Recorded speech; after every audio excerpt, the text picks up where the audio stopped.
On August 2nd, 1990, at about 2 a.m. local time, Iraqi soldiers invaded Kuwait, a tiny, oil-rich neighbor to Iraq. Kuwait didn't have much of a defense against this sudden invasion, so it didn't last long. The emir, his family, and other government officials fled to Saudi Arabia to escape the attack. Within hours, Kuwait City had been captured and the Iraqis had established a provincial government. By taking Kuwait, Iraq had control of over 20% of the world's oil supply. For the first time ever, Iraq had control of the coastline of the Persian Gulf. That same day, the United Nations Security Council demanded Iraq immediately withdraw from Kuwait. On August 6, the Security Council officially imposed a worldwide ban on trade with Iraq. On August 9, 1991, the American defense of Saudi Arabia raced over to the Persian Gulf. Meanwhile, the Iraqi dictator Saddam Hussein had built up his occupying army in Kuwait to around 300,000 troops. On November 29th, the UN Security Council passed a resolution authorizing the use of force against Iraq if it failed to withdraw by January 15, 1991. Hussein refused to withdraw his forces from Kuwait, which he had established as a province of Iraq. 700,000 Allied troops, primarily American, gathered in the Middle East to enforce the deadline.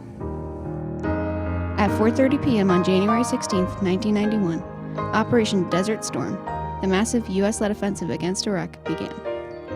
The first fighter aircraft was launched from Saudi Arabia.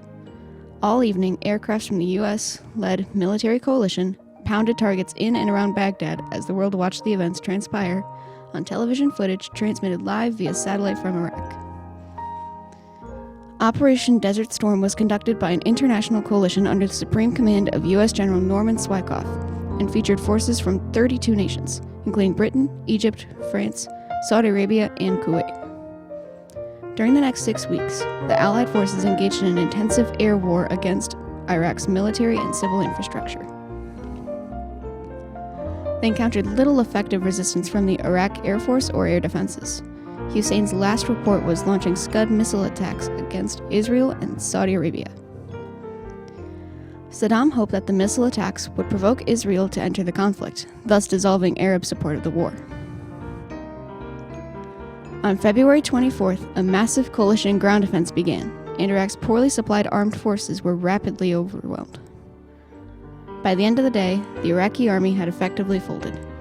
10,000 of its troops were held as prisoners, and a U.S. airbase had been established deep inside Iraq. After less than 4 days, Kuwait was liberated, and the majority of Iraq's armed forces had either surrendered, retreated to Iraq, or been destroyed. With the help of the United Nations, Kuwait's freedom was assured largely in part by American soldiers doing what they felt was right. As Veterans Day approaches, we thank all military veterans that have proudly served our nation.